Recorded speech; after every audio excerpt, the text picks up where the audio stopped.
Selamat berjumpa kembali semua sahabat Mesbah Mujizat. Salam sukacita, salam kebahagiaan, dan salam kerukunan. Senang sekali hari ini saya Pastor Lukas Kusuma boleh melayani saudara dalam program Mesbah Mujizat dari kota Philadelphia, Pennsylvania di Amerika.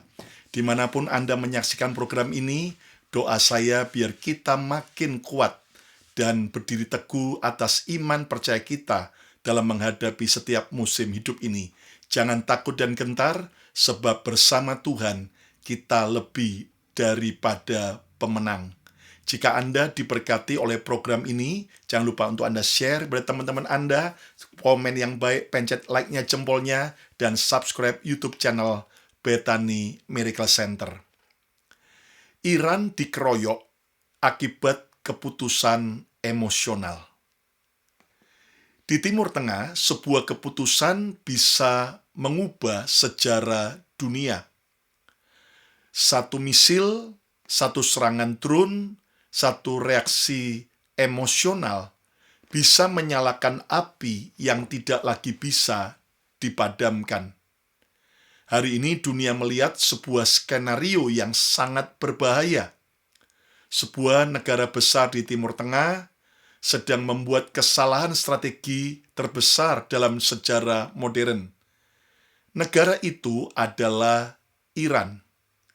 Serangan Iran tidak hanya menghantam Israel, tetapi juga telah memicu ketegangan dengan negara-negara Teluk Arabia, tetangganya seperti Arab Saudi, Qatar, Oman, United Arab Emirates atau UAE. Dan ketika negara-negara ini merasa terancam, sebuah kemungkinan yang menakutkan muncul, yaitu koalisi besar terbentuk. Sebuah konflik yang awalnya regional bisa berubah menjadi perang besar di Timur Tengah. Tetapi kisah ini bukan hanya tentang perang. Ini adalah kisah tentang kesalahan manusia yang sering terjadi berulang kali sepanjang sejarah. Dalam konflik terbaru di Timur Tengah ini, Iran memperluas serangan misil dan drone ke beberapa wilayah teluk seperti Qatar, Oman, dan United Emirates Arab. Bahkan menargetkan pelabuhan minyak dan tanker di wilayah strategis. Serangan ini mengubah peta politik secara drastis. Negara-negara teluk yang sebelumnya mencoba untuk netral dan bahkan menjadi mediator bagi perdamaian, sekarang justru setelah diserang oleh Iran, terdorong mendekat kepada Amerika dan Israel. Dan akibatnya Iran yang ingin melawan satu musuh justru berpotensi menghadapi koalisi regional yang jauh lebih besar. Nah, pelajaran dari krisis ini adalah emosi dalam politik internasional bisa berakibat fatal. Serangan Iran yang meluas ke negara-negara teluk membuat konflik yang tadinya terbatas menjadi justru melebar menjadi perang regional. Serangan drone Iran ke pelabuhan Guam di Oman, lalu juga serangan misil ke Qatar, serangan drone dan misil ke UAE. Nah, akibatnya negara-negara yang sebelumnya tidak ingin ikut berperang mulai terancam dan mempertimbangkan balasan. Nah, dalam geopolitik, satu serangan emosional bisa menciptakan 10 musuh baru. Bahkan kita melihat bahwa menyerang negara netral yang dilakukan oleh Iran merupakan kesalahan strategis. Yang menarik, beberapa negara teluk sebenarnya pernah mencoba meredakan konflik. Oman, negara yang sering menjadi mediator antara Iran dan Barat. Qatar, yang mencoba menjaga hubungan dengan semua pihak. Namun ketika wilayah mereka ikut terkena serangan Iran, maka posisi mereka berubah. Nah, sedihnya di Indonesia, Malah dibalik katanya itu adalah serangan dari Israel, tapi pura-pura atas nama Iran. Nah jelas dari pecahan bekas misilnya, drone-nya, maka mereka bisa mendeteksi itu adalah berasal dari semua senjata Iran. Nah, mediator berubah menjadi pihak yang terancam dan serangan ke infrastruktur energi telah memprovokasi dunia. Iran juga menyerang tanker minyak, fasilitas energi, bahkan kilang minyak Arab Saudi ditargetkan oleh Iran. Jalur pelayaran penting, yaitu di Selat Hormuz. Nah, padahal kawasan Teluk adalah pusat energi dunia, pusat minyak dunia. Sekitar 20% minyak dunia melewati Selat Hormuz. Nah, jika jalur ini terganggu, jalur ini ditutup, dampaknya bukan hanya regional, tetapi global ke banyak negara. Iran bisa menghadapi koalisi besar. Jika eskalasi terus meningkat, skenarionya bisa menjadi koalisi anti-Iran berisi Amerika, Israel, Saudi Arabia, UAE, Qatar, Bahrain, dan Oman.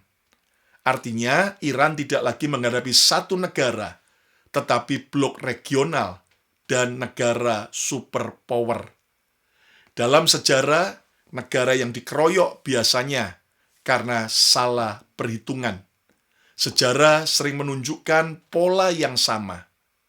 Negara yang menyerang terlalu banyak pihak sekaligus akhirnya terisolasi dan kalah. Lihat contoh dari sejarah. Negara Jerman pada Perang Dunia Kedua, Irak pada saat menyerang Kuwait, Jepang saat menyerang Pearl Harbor Amerika. Nah, kesalahan utamanya karena mereka salah membaca reaksi dunia. Nah, refleksi geopolitik dalam konflik besar ini, kemenangan tidak hanya ditentukan oleh kekuatan militer, tetapi oleh jumlah sekutu.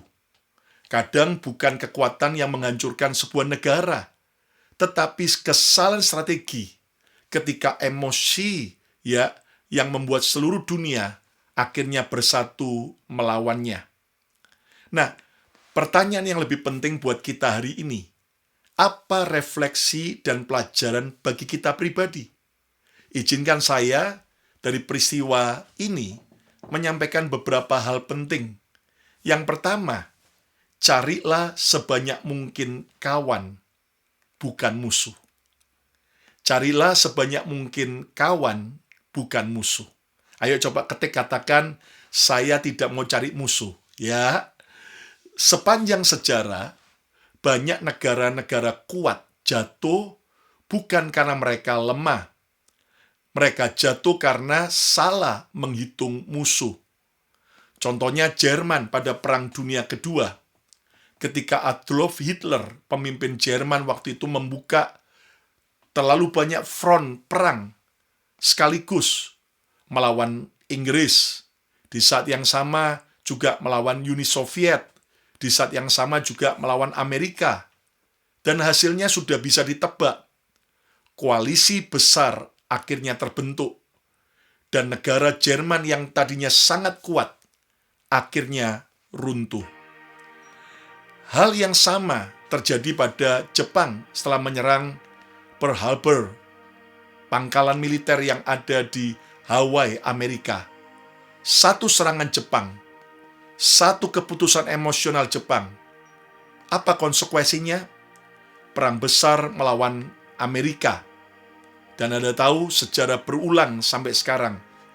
Karena manusia jarang belajar dari sejarah.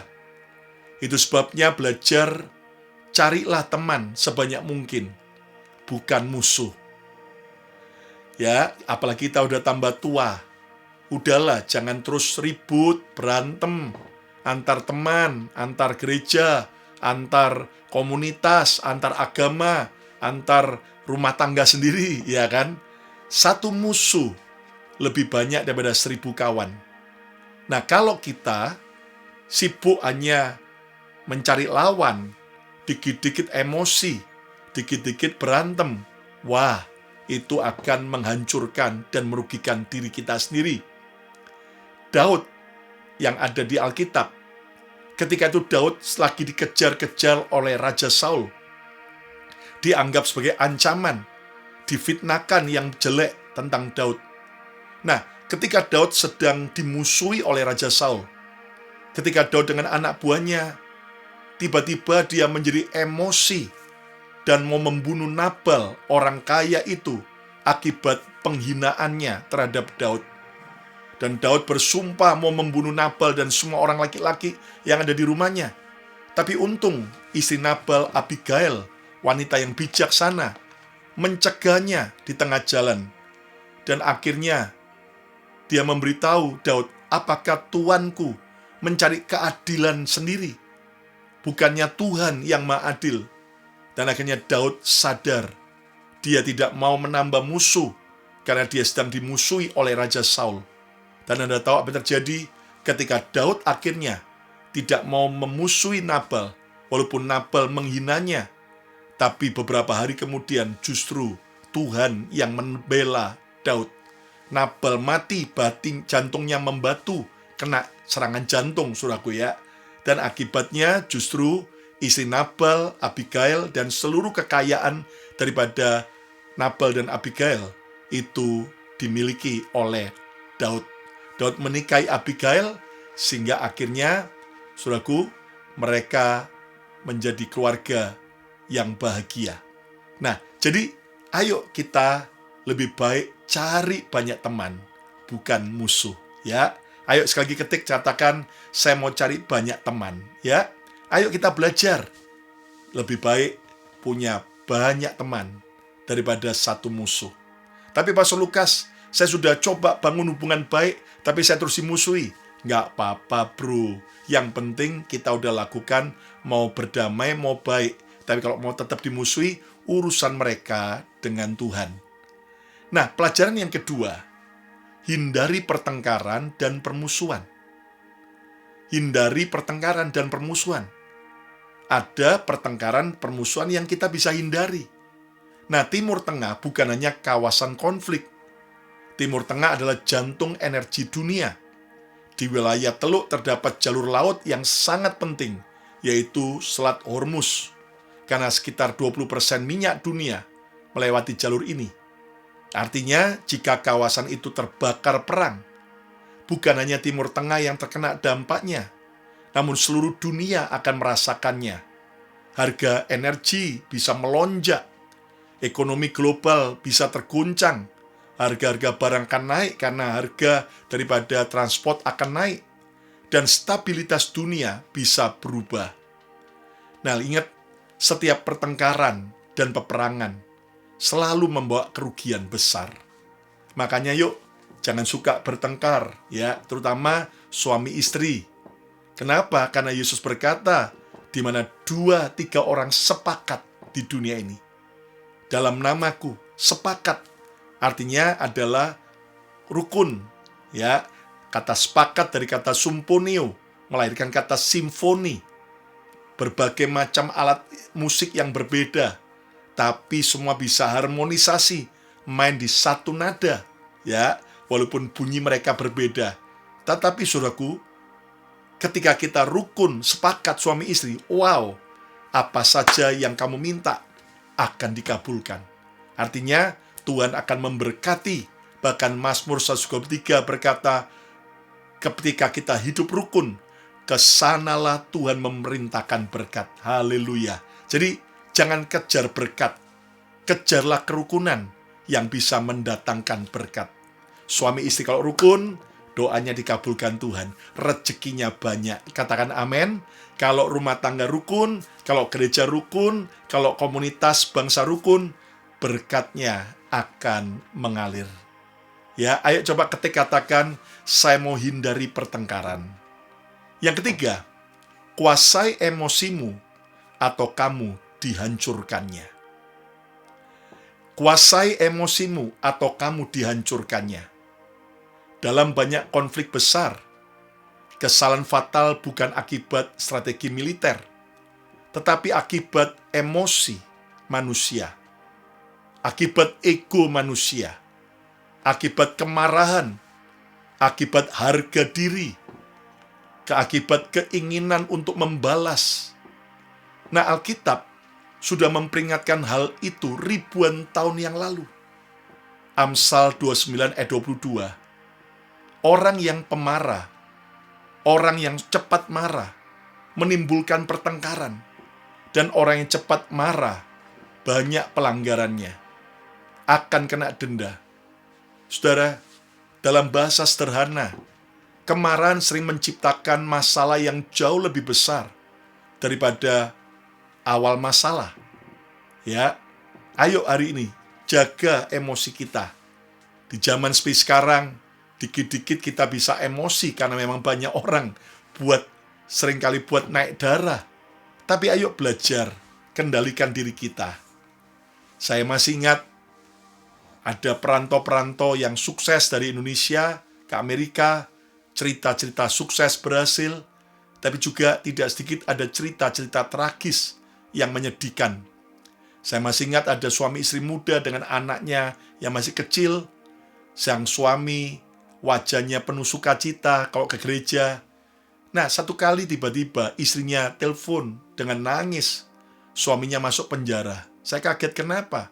Rupanya waktu saya kunjungi, ternyata sang suami ini yang suka ketawa, wajahnya baby face, di tempat kerjaan malah sering dibully oleh supervisornya, orang Indonesia. Dan ternyata saudaraku satu kali, ya supervisornya yang wanita ini yang sering menekan dan membuli dia. Si pria ini, si suami ini udah nggak tahan. Dia ambil pisau cutter dan dia taruh ya sekitar 10 cm dekat leher wanita itu di tempat makan siang di pabriknya kerja dengan ancaman, aku bunuh kamu, I kill you, I kill you. Nah, Anda tahu langsung orang-orang Amerika yang di tempat makan itu lihat, telepon 911, dan kemudian segera suami ini ditangkap, masuk penjara. Dan dalam persidangan, saya coba untuk berikan moral support dan juga memberikan, tapi tetap karena hukum di Amerika, walaupun tidak kena, walaupun itu cuma ancaman, ya mau membunuh, itu berat sekali. Nah, lihat, mimpi untuk sukses di Amerika, merantau, malah berantakan gara-gara emosi, gara-gara tidak bisa mengendalikan diri. Saudara, bayangkan sebuah keluarga, awalnya hanya satu kesalahpahaman kecil, satu kalimat yang salah, satu perasaan yang terluka, tetapi karena tidak ada yang mau mengalah, karena tidak ada yang mau mengampuni, karena tidak ada yang mau bersikap dewasa, maka konflik kecil berubah menjadi pertengkaran besar. Akhirnya antar saudara saling menjauh, hubungan rusak, persahabatan hancur, yang awalnya hanya masalah kecil, akhirnya menjadi perang hubungan. Apa yang terjadi dalam keluarga, sering juga terjadi dalam masyarakat. Hari ini yuk kita belajar kendalikan emosi kita. Sabar itu subur. Amin. Kurang sabar, cepat masuk kubur. Saudara, ayo coba ketik katakan sabar itu subur. Ya, belajar sabar. Yang keempat, belajarlah dari Yesus. Belajarlah dari Yesus. Yesus mengajarkan prinsip yang sangat berbeda dengan dunia. Dunia berkata kalau diserang, balas lebih jahat, balas lebih keras. Tetapi Yesus berkata sesuatu yang radikal. Matius 5 ayat 9, berbahagialah orang yang membawa damai, karena mereka akan disebut anak-anak Allah. Orang yang membawa damai di tengah suasana panas, tetap membawa damai di tengah kebencian, membawa damai di tengah permusuhan, maka akan bahagia, bahkan disebut punya status sebagai anak-anak Allah. Di mata dunia, pahlawan adalah orang yang memenangkan perang. Pahlawan adalah orang yang memenangkan pertengkaran. Namun di mata Tuhan, pahlawan sesungguhnya adalah mereka yang mencegah perang. Saudara, ayo kita belajar untuk kita tidak lagi, saudaraku, ya, mengikuti ego kita, tapi belajar menguasai. Ayo coba katakan, saya mencegah perang, ya. Jadi jangan terus memulai perang, tapi belajar dari Yesus. Nah, yang keenam, yang terakhir, jaga hatimu dengan segala kewaspadaan. Masalah terbesar dunia hari ini bukan nuklir, bukan misil, bukan teknologi. Masalah terbesar manusia adalah hati manusia itu sendiri. Alkitab berkata dalam Yakobus 4 ayat 1, dari mana datangnya peperangan, sengketa, dan pertengkaran di antara kamu? Bukankah dari hawa nafsumu yang saling berjuang di dalam tubuhmu? Nah, ini masalah hati. Perang di dunia sebenarnya dimulai dari tempat yang sama dengan konflik di rumah, yaitu apa? Ego kita, kesombongan kita, keinginan untuk menang. Yuk kita belajar, kita mau sungguh-sungguh, saudaraku, mengutamakan Tuhan, mengutamakan kepentingan orang lain, dan bukan jadi orang yang ego. Beberapa pemimpin dunia pernah menyimpulkan satu hal yang sama. Perang tidak dimulai oleh senjata, namun perang dimulai oleh keputusan manusia yang salah. Dan ada satu kalimat yang sangat kuat, satu keputusan emosional dapat menciptakan krisis yang harus dibayar oleh jutaan orang. Hidup rukun mendatangkan berkat. Ketika kita melihat konflik dunia, Tuhan sebenarnya sedang memberi pelajaran pada kita. Karena konflik terbesar dalam hidup kita sering bukan karena negara lain, tetapi dengan pasangan kita sendiri, dengan keluarga, dengan teman, dengan rekan kerja. Yuk kita belajar untuk lebih baik mencari kawan dan menghindari pertengkaran. Yang mau, ayo coba angkat kedua tanganmu, saya mau berdoa. Terima kasih Tuhan buat pesanmu hari ini, belajar dari Iran yang akhirnya menyerang, membabi buta kepada negara-negara tetangganya yang membuat akhirnya Iran dikeroyok oleh banyak negara. Hari ini Tuhan, kami mau belajar untuk kami sungguh-sungguh lebih baik mencari kawan, bukan lawan. Ajari kami Tuhan untuk senantiasa Tuhan menjaga kerukunan, menghindari pertengkaran. Bahkan kami mau senantiasa Tuhan untuk hidup rukun, karena di situ berkat akan mengalir. Berkati setiap sahabat Mesbah Mujizat, yang sakit Tuhan sembuhkan, yang lemah Tuhan kuatkan, yang sedang melewati masa ujian penyakit maupun masa Tuhan ujian keuangan. Biar kami tetap sabar menanti waktu Tuhan.